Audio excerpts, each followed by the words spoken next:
we're doing with enrollments for the on-ground course. And we are recording. So if you, for some reason, have to leave early or you won't be able to stay for the entire thing, or you want to make sure that you hear it again to ask some questions, this will be made available to all of our guests along with a copy of the presentation.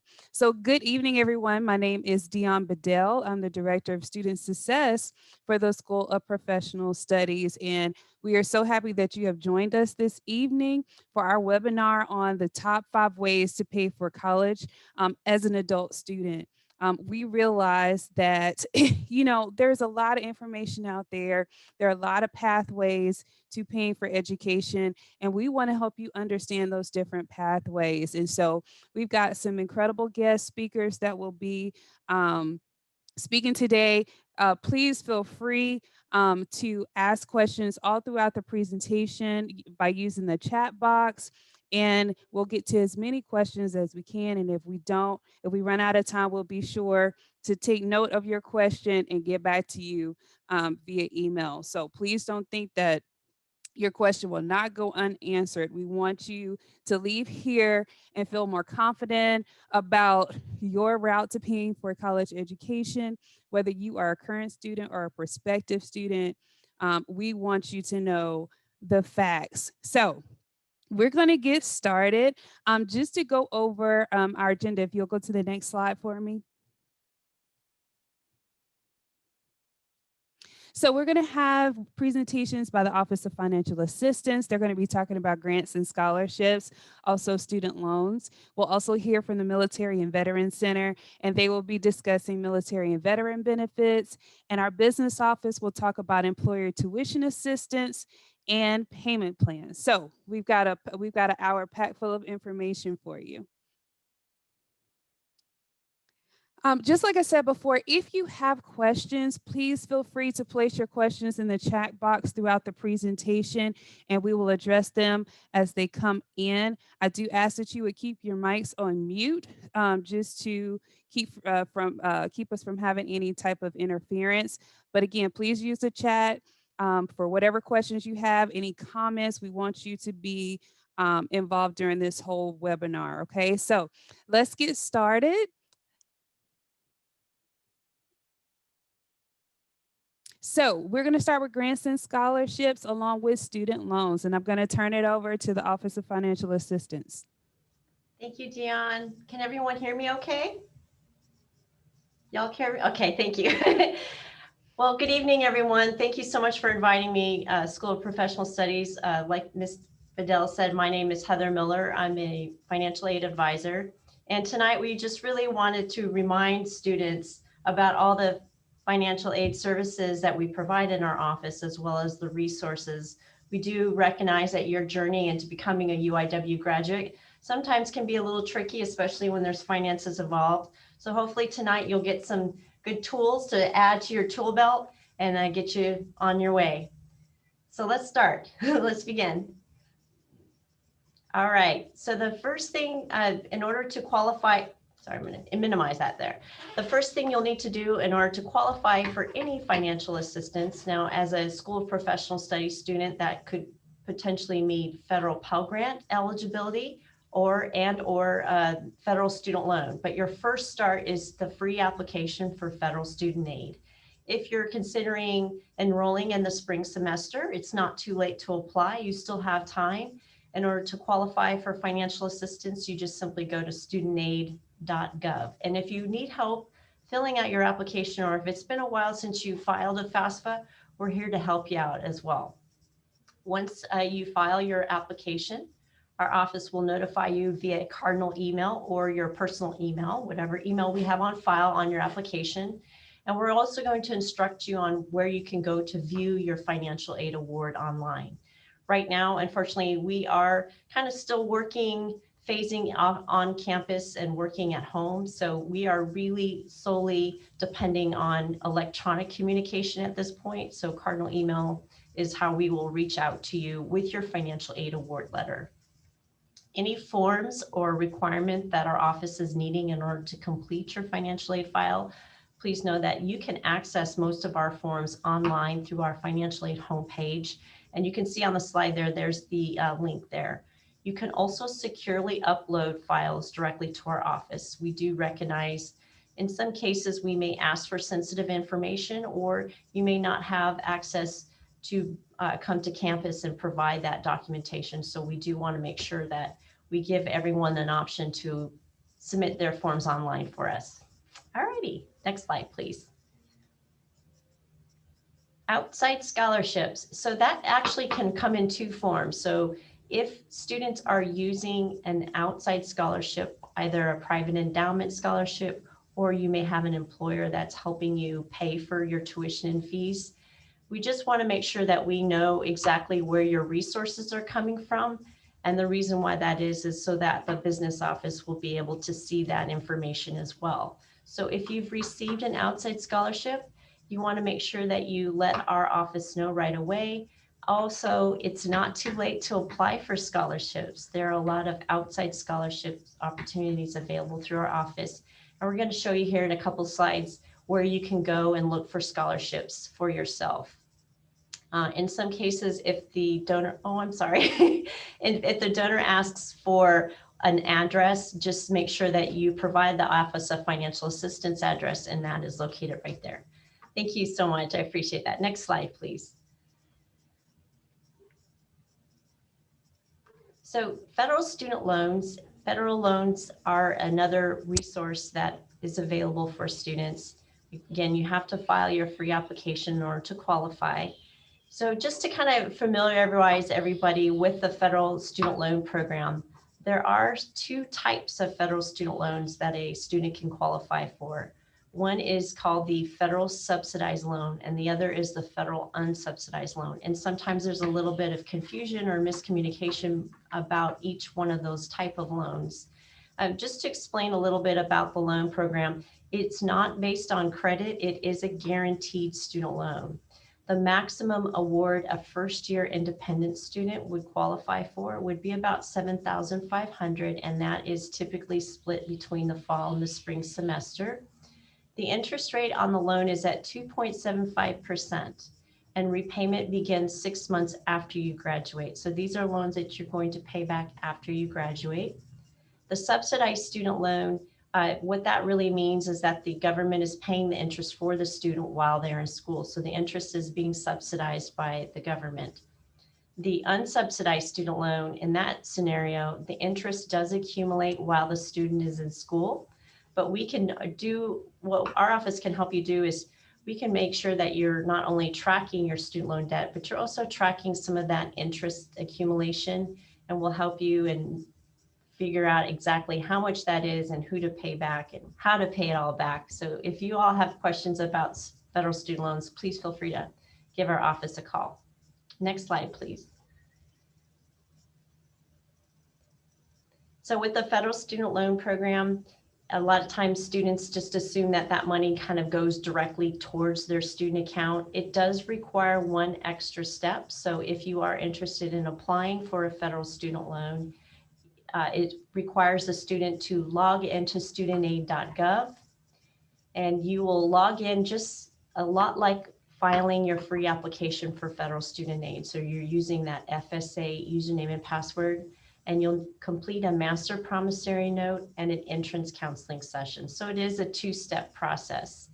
If you do apply for FAFSA and you are awarded a Stafford loan and you decide you may not want to borrow the loan, you can just simply notify our office and complete a loan change request form notifying us that you're not interested in the loan. Next slide, please.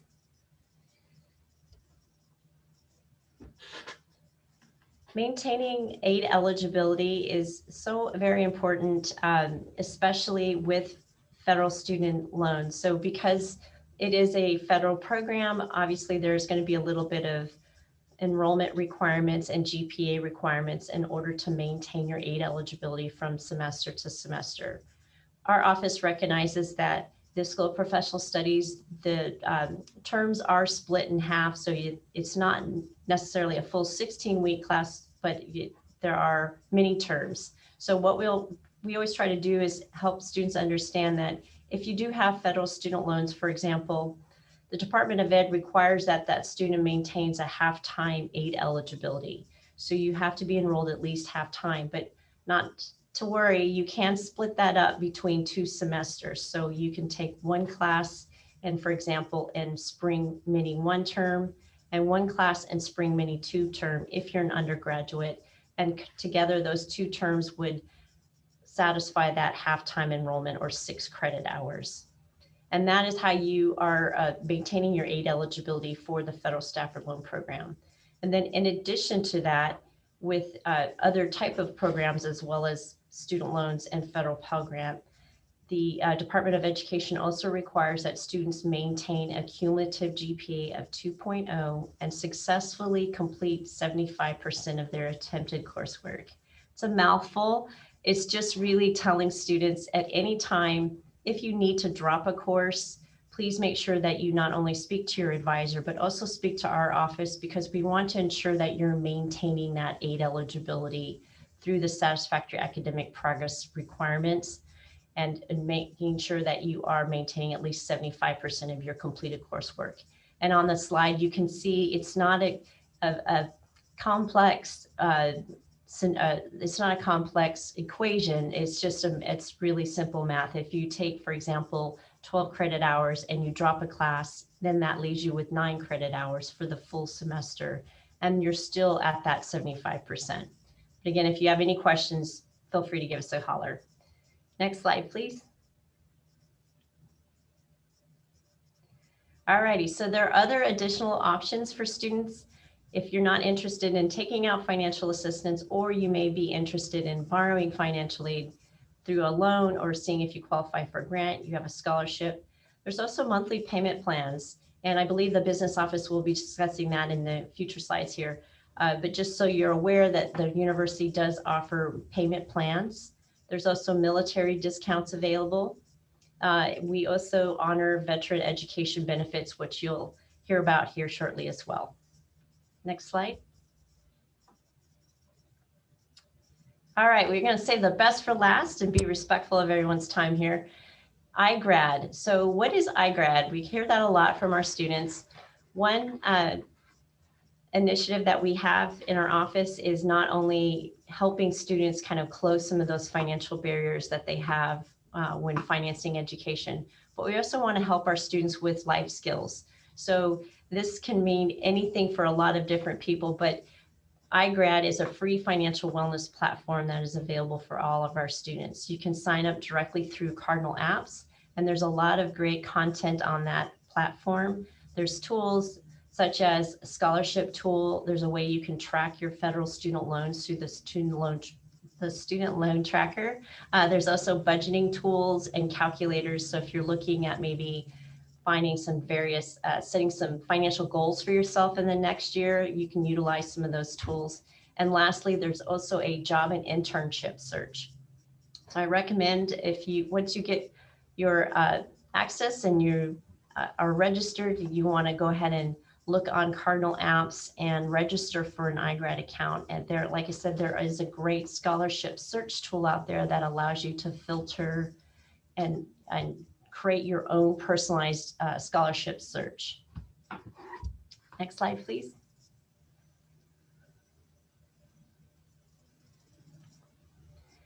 All righty, so just another quick reminders. In addition to IGrad, we also offer a scholarship resource page. So not only do we have scholarship resources for you through IGrad, but there's also a resource page that you can utilize on our web address right there on the slide. We also encourage students to follow us on our social media feeds. We always try our best to post outside scholarship opportunities for our students, and we will feature those on our social media feeds such as Facebook, Twitter, and Instagram. And if you have not filed a FAFSA and you are considering coming in the spring semester, please make sure that you do file the 2021 FAFSA, not to be confused, but when you get on the application website, it's now available for next year as well. So you can go ahead and start renewing or applying for next fall of 2021 and spring of 2022 and renew your FAFSA. The website is available right here on studentaid.gov. And you're going to use your 2019 tax return when you file for next academic year. Next slide, please. Well, I know this is a lot of information for everybody. I just want to reiterate, you do have a continued support in our office. There's many ways that we are accessible during this crazy time. We are accessible on campus, so you are certainly welcome to come to our campus. We're open Monday through Friday, 8 to 5. We just ask that you complete the Cardinal Health Check, and that information is available on uiw.edu. You can also set up a Zoom appointment. We also have a virtual counter, which is available Monday through Friday from 10 a.m. to 12 p.m. So you can pop on to the virtual counter and ask us questions. You can also email us or phone us with any of your questions. Once again, thank you so much for inviting me. I really appreciate it. And best of luck to your studies for the spring semester. Thank you so much, Heather. You're so welcome. You are always providing great information for us. I really appreciate that. No worries. Again, we realize that there's a lot of information that's going to be shared tonight. As you're thinking about questions, please put them in the chat box. If you can't think of them yet, again, we'll be sending you the recording and the presentation so you can read through it and get your questions together, okay? So the next topic we're going to talk about are military and veteran benefits. So Chris, I'm going to give it to you. Thank you, Dion. So yes, my name is Chris Vigil Ramos, and I work with the Veterans Center.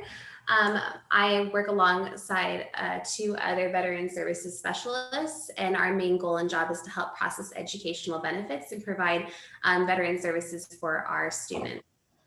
We also have a VA social worker, and she works with the outside other than educational portion of VA. So here's our contact list for everybody with our team.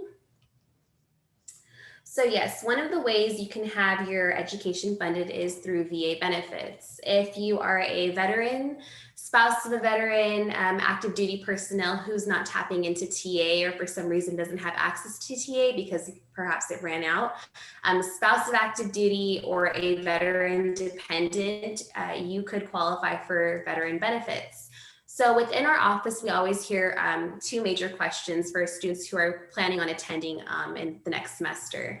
And it's 1, what am I entitled to? And 2, how do I start the process of my VA benefit? So essentially where you would start would be with us. You would go ahead and go to our website. And this is also going to be changing soon, but you can still access our website and it'll be under our Start My Benefits tab. This is where you're going to want to go ahead and start the process. So step 1, essentially, you will have to apply and choose a UAW academic program. You do have to commit to the university in order to submit any documents on your behalf to our office. If you do submit something to us and you're not committed to the university already, we will not accept any documents and they will be rejected, and we will ask you to submit them again when you do commit to the university. Step 2, it's for those who are asking about, eligibility. What am I entitled to? One of our main things that we do like to remind our students who are considering starting with us is that we are not the VA. We are just the liaison between the school and the VA. We work on the processing side of things, and we just report the enrollments to VA. There is no communication other than after when you start using your benefits, but everything prior is going to fall on the student's responsibility to start. So for those who are really interested first about, I'm starting in the spring, what am I entitled to VA wise? I have no idea. You'll go ahead and you'll contact either one of 2 of these, either the phone number or the link. The link will provide you to take you to the site to where you can actually apply for all the multiple benefits. If it is your first time though, with using dealing with VA or VA benefits, we do highly recommend that you actually contact the phone number listed there. That way there is a VA rep that is walking with you step by step through each process. Now we are aware that other schools that students come from have actual VA reps within office, and unfortunately we do not have that in our office. Everything will be through the student's responsibility. We have no say in awarding eligibility, time, remaining benefits, things like that. It's all going to be through VA. Prior to starting and actually having your benefits processed at UIW, the student is required to submit some sort of different forms of documentation that is required for us to start processing the benefit at UIW. Again, to reiterate, VA does not send us any documents on behalf of the student. We do have students who have said in the past, we're working with VA, they should have sent you everything. Unfortunately, VA does not send us anything on the student's behalf. Everything has to be initiated and turned into by the student. And everything will be able to be submitted to us either by our main email, and we're also welcoming walk-ins right now. So there is no appointment necessary. You can walk in, but everything is perfectly fine through email. Below, we'll see two boxes, one for the veterans, which are the benefits applicable to the veteran themselves, and one's for the spouses and dependents who are also using VA benefits. Just a brief overview of each benefit. Chapter 33 is our post 9/11 GI Bill benefit. This is going to be applicable for the veteran or for the spouse and dependent, and those spouses and dependents will be called the TEB, which is transfer of eligibility, meaning that the veteran sponsored transfer time or benefits to the spouse or to the children. If the student is 100% covered while using this benefit, it will cover full tuition and fees required for the degree. It also pays out a housing allotment and a book and supply stipend directly to the student. All tuition and fees will go straight to the school. We have our Chapter 31 benefit. This is solely for the veteran. This is going to be 100% coverage as well. It works the same way as 33. It includes a housing allotment and book and supplies stipend. This is our vocational readiness and employment program. So essentially, it's a work placement program to help students who are going throughout their programs find a job at the end of their degree. This also pays out full tuition and fees, as I stated before, and as long as it's required for the degree. Chapter 30 is our Montgomery GI Bill for active duty that pays directly to the student. And Chapter 1606 is our reservist Montgomery GI Bill, and that also pays directly to the student. Chapter 33 for spouses and dependents, as I said previously, if they are a TEB, they can go ahead and have full tuition and fees covered as long as they're applied to their degree, their attainment of their degree, and they're 100% covered. Chapter 35 is a benefit, a dependent educational assistance benefit. So essentially that is for the dependents solely. This is dependents of 100% disabled veterans, and they pay out a stipend per month based off the attendance time that the student is attending at school. And then a FRIES scholar is going to be a dependent or spouse of a veteran who passed during time of service. So they would receive also, very similar to Chapter 33, full tuition and fees covered, 100% coverage, and a book and supplies and housing allotment. All of these benefits pay out based off of time attending and the location of where the course is at. So residential courses versus online courses, which I'll get more into in the next slide. You'll see the following documents. So based off of whatever the chapter benefit that the student is using, we do ask that they supply the documents to us via email or walk-in. We get a lot of questions about those VBA 221995s and those 225495s. Those are for the students who, if you are planning on attending in the spring and you've used the benefit before, possibly at another institution, you do have to let the VA know that you are planning on using the benefit at UIW, and UIW will be the new parent school. So it's very important to fill that out on the online form. VA is only accepting online forms currently. They're not accepting faxes right now. So just a heads up, the online form hyperlink is going to be listed also on our website. Very, very important for students who are considering starting with us and using their VA benefit to pay for their programs is that they check that their program is an approved program, a VA approved program. And what we mean by that is to go ahead and visit WEAMS, which is the VA website, to check all approved programs. You will look for us for UIW, and you'll see a list. This is just a small short screenshot of what you'll see basically on the website. But if you are planning on coming in and say you were trying to go for an AA liberal arts degree, it's listed on there. So VA will of course cover it. Now, if it's not listed on there, that means VA will not pay for it. And just forewarning, VA approvals take a very long time to come through and be approved on VA side. VA works a little bit slower than everybody else. So We don't want you to come in and try to pursue a degree that isn't covered by your benefit, but you have the benefit already, and then have to wait an additional 3 to 6 months to have that VA program approved. So be sure to always check your program approvals before starting and committing to a program within the university. As I said before, residential and online courses can affect the amount of housing allowance that the VA benefit pays out.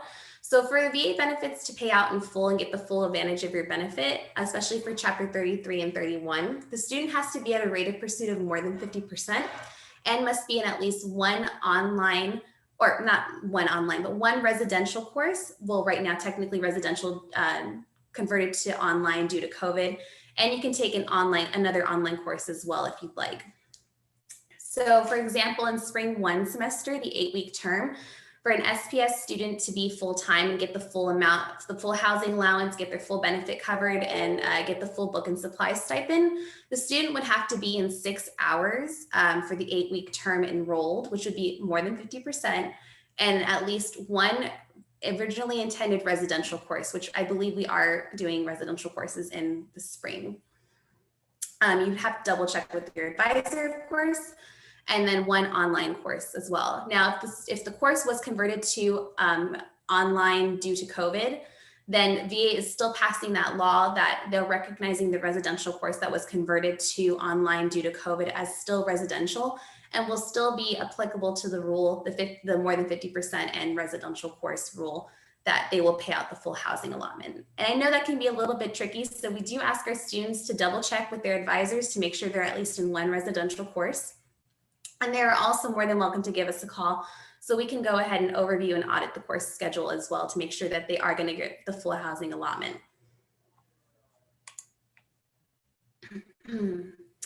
Now, for those who aren't able to use VA benefits for one reason or another, we do ask that they visit our Veteran Resources tab located on our website.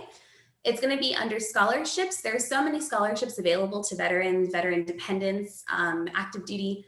There's so many scholarships available. So we please ask that you do visit our list and see what you are able to apply for. We also highly encourage you to meet with our wonderful financial aid office to also locate other scholarships or things that you may be entitled to as well. Also, for all discounts regarding military, you would have to contact business office for that. I know there might be a few questions about that. And just some reminders of our upcoming events. This is open to everybody in the community. And here's our contact. We do have 3 SCOs on hand from 8 to 5. We are welcoming walk-ins, but we are more than available at any time for Zoom.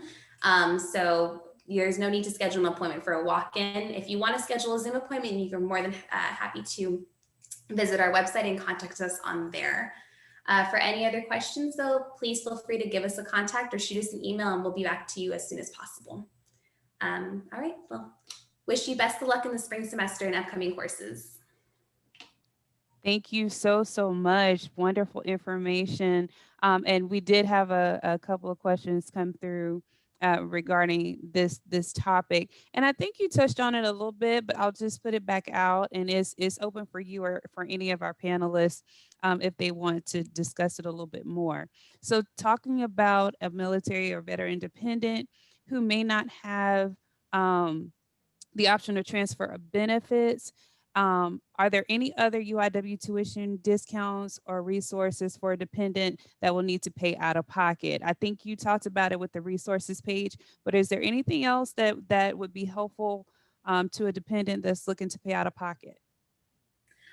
Really, it would just be scholarships. Now, the dependent is a dependent of an active duty personnel, then they would receive a tuition discount, a discount of some sort. But I know Samantha probably will touch on that a little bit more with the business office side. But really, it would just be scholarships for those who are do not have transfer of entitlement to them, unfortunately, for that reason. Wonderful. Well, thank you for that. And we're going to move right on to the business office, and they're going to be discussing employee tuition assistance and payment plans, along with, again, any questions you may have. This is a good time to get an answer, okay? So I'm going to turn it over. I believe it's Samantha. Are you with us today? Hi, yes, I am. You are on. All right, thank you so much. Hello, everyone. My name is Samantha Ramos, and I am with the business office. And as Ms. Bedell mentioned, I am going to be going over some payment plan options that we do offer, and also tuition assistance, whether it be through your employer or through your organization or program.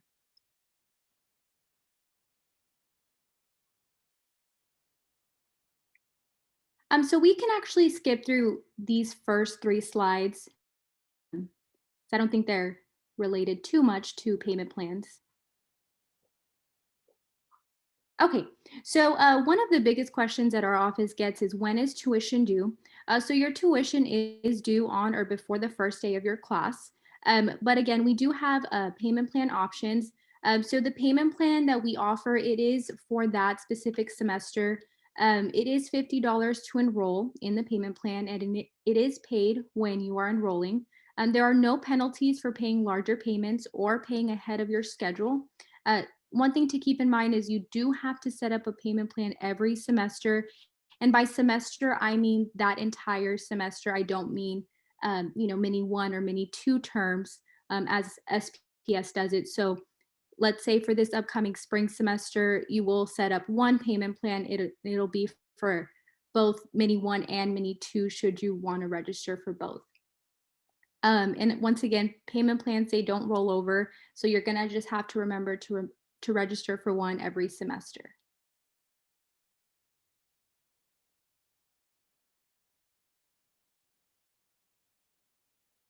And so really quick, I know that we're not at this point just yet, but once you do decide to attend UIW and you start getting all of your information, we do have something called Cashnet application. And this is actually where you would be paying for your tuition for that semester. This is also the section where you can set up a payment plan. I just kind of wanted everybody to see how it looks like. We do have a section where you can view your bills. And again, there's a section where you can make payment. And all the way at the bottom, there is that section where you can enroll in a payment plan.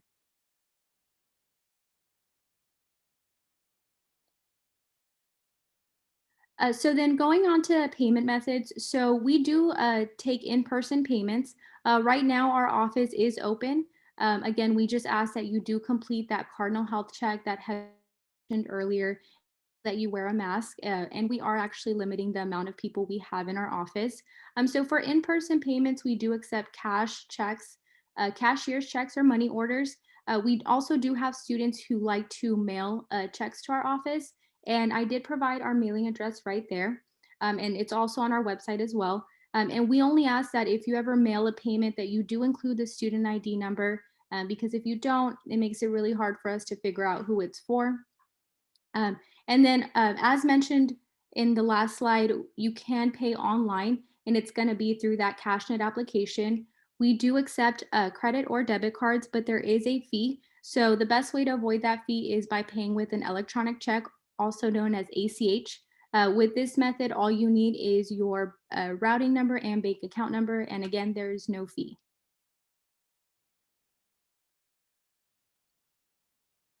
So moving on to discounts, this is something that was brought up earlier. So we want to stress that it is the student's responsibility to submit proper documentation for discounts each semester. You do have 10 days from the first day of your class to submit documentation to us. So that documentation can be submitted online or in person. I think someone had a question about the active duty dependent discount.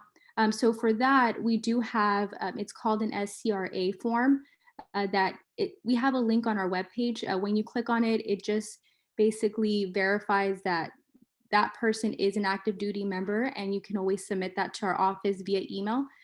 You can also stop by our office and present your military ID card as proof that you are a dependent. All discounts are evaluated and assessed to the student's account after the 100% drop date. So that's just something to keep in mind. If you don't see that that first week of class, it's okay, because that drop date is normally the Friday after classes start. So again, just keep that in mind.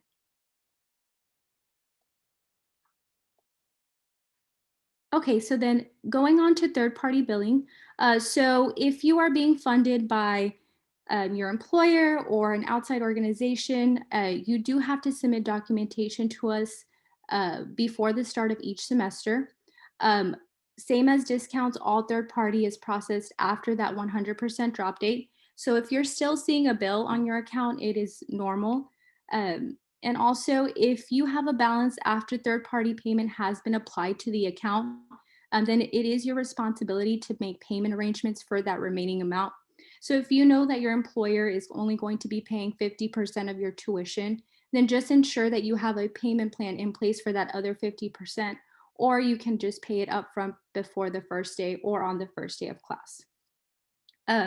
As far as tuition assistance, so if we have any active duty members in the Air Force, Coast Guard, Marines, and Navy, we do have a tuition assistance form that you do need to complete online. We do ask that you do this because it just helps us bill properly. Now, I know for Go Army students, it is a little bit different. You do go through your own portal. And I did also put that application in the corner of this slide. So as you get familiar with Cardinal apps, which is what you'll be using to access a lot of different resources, we do have that UIWTA submission form as one of the applications on there. Okay, and that is it for our presentation. We do have our email and our phone number right there. We do also have Zoom appointments available online. So if you are unable to stop by or you prefer something other than just a phone call or an email, you can always schedule an appointment. Our office hours right now are from 8 to 5 p.m. Monday through Friday. If you have any questions, please feel free to ask right now. Thank you so much. That's wonderful information. Again, if you have questions, please put them in the chat. We certainly want to answer your questions. As you're thinking about things that you want to ask, I do want to go over just a couple of announcements. If you'll go to the next slide for me. Well, 2 slides, sorry. So right now we are having our SPS registration roundup. Both our winter term, which is a brand new term, we're really, really happy about that. We have a winter term that is 4 weeks in duration. It starts December 14th and ends January 8th. There are undergrad courses. Unfortunately, we're not including graduate students in this particular term. But we do have some course offerings that will allow you to get 3 credit hours completed in only 4 weeks. So if you're interested, please reach out to your advisor and they can give you more information. Those course offerings are also on our website. If you go to our homepage, you can click on the winter term info and it will give you the full list of classes. In addition to our winter term, we also have our spring 1 and spring 2 registration terms open as well. Go Army Ed, unfortunately, is only doing winter at this point. Spring will be opening up. I think spring already opened up. Scratch that. We'll just take it from the recording. But you will have the opportunity to register through the Go Army portal, just like you would any other for the winter term. So let us know if you are interested in that. I do want to let you know about the different ways to reach out to our advisors. So we have a virtual advising counter that runs every day, Monday through Friday from 1 p.m. to 3 p.m. and on Saturdays from 9 a.m. to 1 p.m. You do not have to have an appointment. You just jump on and an advisor will be there to assist you. You may also schedule an appointment. Let us know your preferred time, your preferred method. You can reach them by telephone or email. Any communication channel you want, we have, because we want to stay connected with you. So please get in touch with your advisors. If you'll go to the next slide, I want to introduce them to you by picture only. we've got Jacqueline Gonzalez and Kelly Wilson from the Northwest Center. We have Melissa Flores. We have Christina Rollison from the Alamo Heights Center. We have Mary Benfield and Valerie Vargas, who are with the Northeast Center. Robert Barclay is an online advisor for our online programs, and he is awesome when it comes to military programs and assisting students that are military affiliated. For those that are brand new to SPS, first of all, welcome. But as you're coming in, your first point of contact is going to be Adriana Gutierrez, and she's going to help you get in your first couple of classes. And for those that know that they're going to need a little extra support, a motivational word, maybe tutoring resources, what have you, we have a student success advisor. His name is Sean Ford. And if you are from the Corpus campus, your advisor would be Priscilla Johnson. And so just wanted you to put a face to the name, but we are pushing this week to get you registered into classes. So please reach out, set an appointment, and we'll get you going. Next slide, please. Tomorrow we are having a info session. It is completely virtual. We will have 2 sessions going on at noon and at 6 p.m. If you know of someone who is interested in starting school again, or they've been looking at UIW, you've been talking to them, and they're like, maybe. Please invite them to join in. They can RSVP the same day of the event. They can attend and get some great information about our various programs of all levels. So please, please, please share with others that we will have a virtual info session tomorrow at noon and at 6 p.m. Not only will admissions counselors be there, but you'll get to talk to financial aid again. I think Heather is probably signing up for that one as well. We'll have an advisor that's available to assist you as well and answer any questions. So it's a great event, and we definitely want to encourage the people that you know to attend. Okay. Next slide for me, please. Lastly, it's really important for us to keep doing things like this and to give you information that matters to you. The last town hall that we had, we asked students, what do you want us to talk about next? And they were like, money, financial aid, scholarships. We want to know what our options are. And that's why we're here tonight, because of your suggestions. So if you have a topic that you would like us to cover, it could be anything. It could be, wellness, health and well-being, trying to balance your whole life. I feel like my life is just playing catch up all the time. Work-life balance, or how to study, returning to school. You just got to get back into the swing of things. Whatever it is, let us know. You can either put it in the chat, or you can send an email to eapadvising@uiwtx.edu. So I'm going to check and see if we have any questions, or if you don't have any questions, you have said that our speakers are so amazing that they told you everything you need to know, or you have so much on your mind you can't think straight and you don't know what to ask yet. So I'll assume both of those. Let me check the thread and make sure. And thank you, Kelly. Winter and spring one are the only ones open in Go Army Ed. She confirmed. I didn't embarrass myself too much there. And spring 2 registration will open January the 8th for Go Army Ed. So again, if you don't have any questions, I don't see any more, but you still have some time. I'll give it another 30 seconds to a minute, and then we will adjourn. Again, you will get a copy of this presentation along with the recording. You can listen to it as many times as you want to. But again, I thank you for joining us, participating in this. We want to keep doing this for you, and just keep you educated. I do wish you well on your educational journey, whether you're just starting with us or you are continuing with us. We want to see you through all the way to the end. So again, I thank you, speakers, for coming and being a part of this event, and sharing so much great information.